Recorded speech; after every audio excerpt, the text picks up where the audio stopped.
Albert Einstein ने महात्मा गांधी के बारे में कहा था कि भविष्य की पीढ़ियों को इस बात पर विश्वास करने में मुश्किल होगी कि हार मांस से बना ऐसा कोई व्यक्ति भी इस पृथ्वी पर आया था। एक पत्र में उन्होंने लिखा था गांधी के बारे में कि उन्होंने अपने कार्यों के माध्यम से यह दिखा दिया कि हिंसा के बगैर भी सफलता हासिल किया जा सकता है। ये गांधी आने वाली पीढ़ियों के लिए रोल मॉडल साबित होंगे। इस गांधी के नेतृत्व में भारत का जो पहला संगठित आंदोलन किया गया था वह था चंपारण सत्याग्रह, जो बिहार के चंपारण में 1917 में हुआ। और महात्मा गांधी के नेतृत्व में यह आंदोलन सफल रहा। जब भारत के किसानों को इस आंदोलन की सफलता की जानकारी मिली तो उन्हें अपनी शक्ति का एहसास हुआ, उनके आत्मविश्वास में बढ़ोतरी हुई और इसी के साथ भारत में क्षेत्रीय और राष्ट्रीय स्तर पर किसान संगठनों के निर्माण होने लगे। राष्ट्रवादी आंदोलन की दशा और दिशा बदल गई। तो आज हम लोग महात्मा गांधी के नेतृत्व में जो फर्स्ट आंदोलन था, कौन, जिसे आप चंपारण सत्याग्रह के नाम से जानते हैं, है ना, आज हम लोग इसी को पढ़ेंगे। क्या? चंपारण सत्याग्रह, है ना। और जो एक कॉमन जानकारी सत्याग्रह, चंपारण सत्याग्रह के बारे में होना चाहिए, आपको जानकारी होगी कि भाई ये कहां हुआ। ये चंपारण में हुआ। चंपारण में कहां? याद रखिएगा, बेतिया, रामनगर और मधुबनी। ये जो चंपारण सत्याग्रह है किसके नेतृत्व में हुआ? गांधी के नेतृत्व में हुआ। और गांधी के साथ जो अन्य सहयोगी थे उसमें शामिल थे राजेंद्र प्रसाद, स्थानीय लीडर हैं राजकुमार शुक्ल, कौन, ब्रज किशोर प्रसाद, नरहरि पारिख, जेबी कृपलानी, है ना, मौलाना मजहरुल हक। ये तमाम महात्मा गांधी के सहयोगी थे।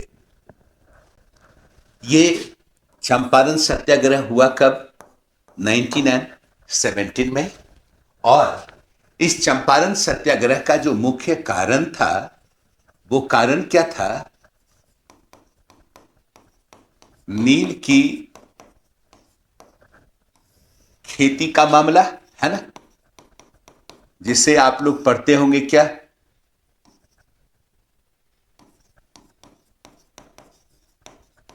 तिनकठिया का मामला, है ना। यही मुख्य रीजन है। आज हम लोग चर्चा इसी पे करेंगे। यहां से कई बार कई क्वेश्चन भी पूछे गए हैं कि चंपारण सत्याग्रह एक परिवर्तनीय बिंदु है, एक डिमार्केशन लाइन है, एक भूचिन्ह है।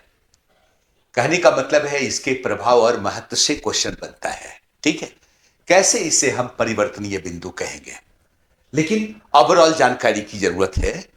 तो सबसे पहले हम लोग बात करेंगे चंपारण सत्याग्रह के कारण के संदर्भ में।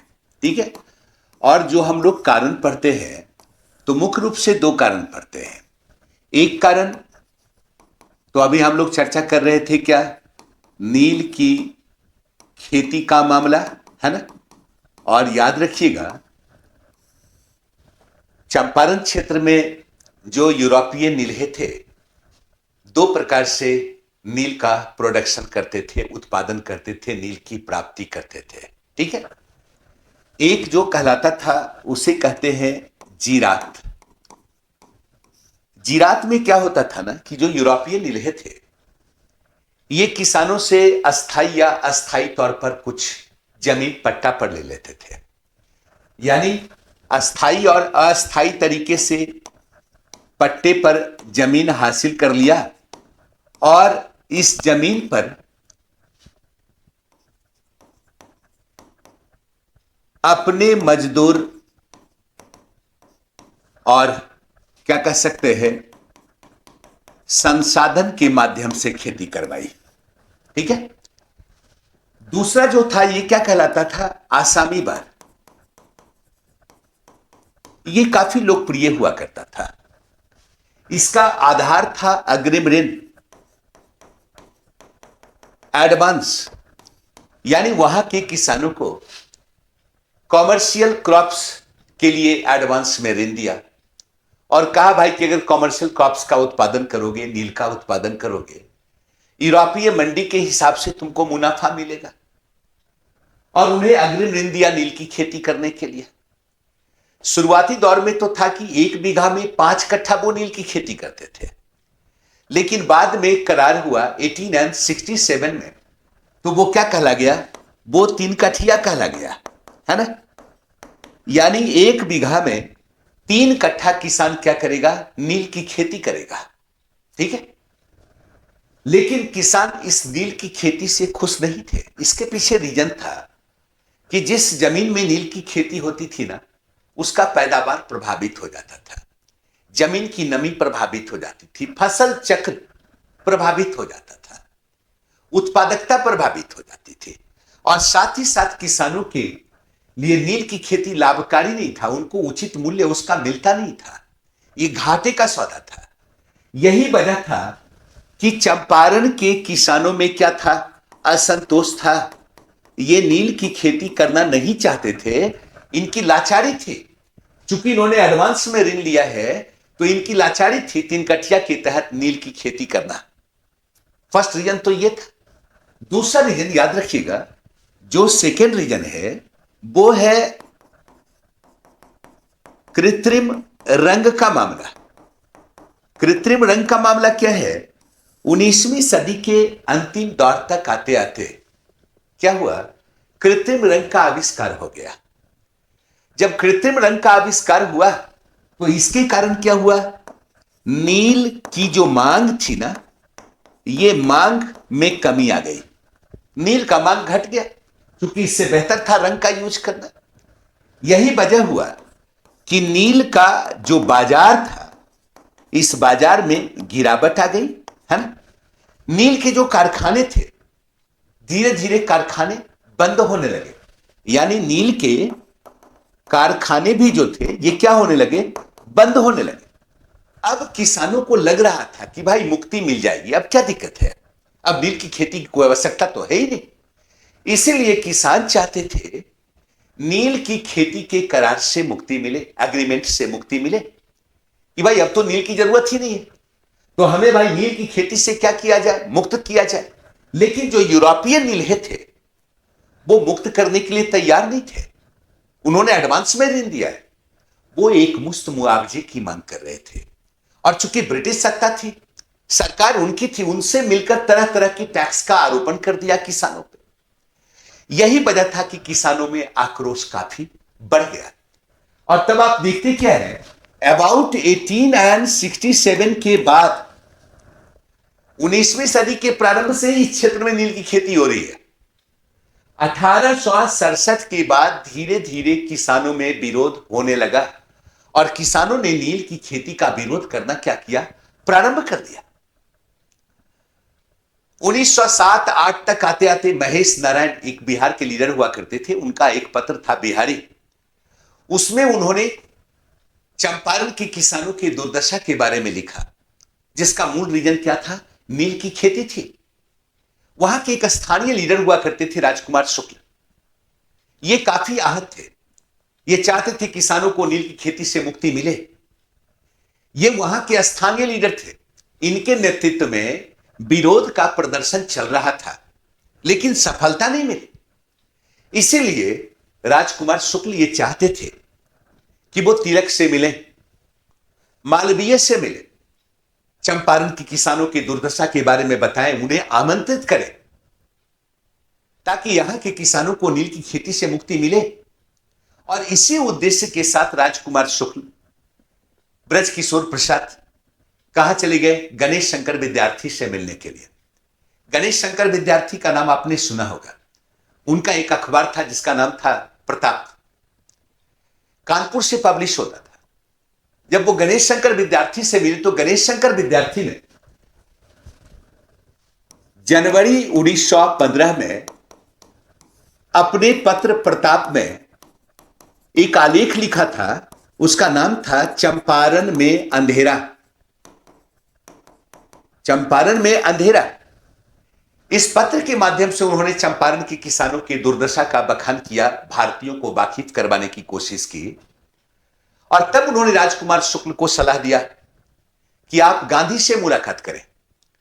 क्योंकि साउथ अफ्रीका से गांधी का आगमन हो चुका था, गांधी की अच्छी खासी लोकप्रियता भारत में थी, गांधी में लोग मुक्तिदाता देखते थे। उनकी सलाह पे राजकुमार शुक्ल ब्रजकिशोर प्रसाद महात्मा गांधी से मिलने के लिए कहां चले गए? साबरमती आश्रम। लेकिन उस वक्त महात्मा गांधी थे नहीं। पुनः राजकुमार शुक्ल ब्रजकिशोर प्रसाद महात्मा गांधी से मिलने के लिए कहां पहुंच गए? कानपुर। पुनः पता चला कि नहीं, वो अहमदनगर में है, अहमदाबाद में है। फिर वहां पहुंच गए। महात्मा गांधी ने स्पष्ट तौर पे कहा कि भाई हमें ये दोनों प्रभावित नहीं कर सके अपनी बातचीत से।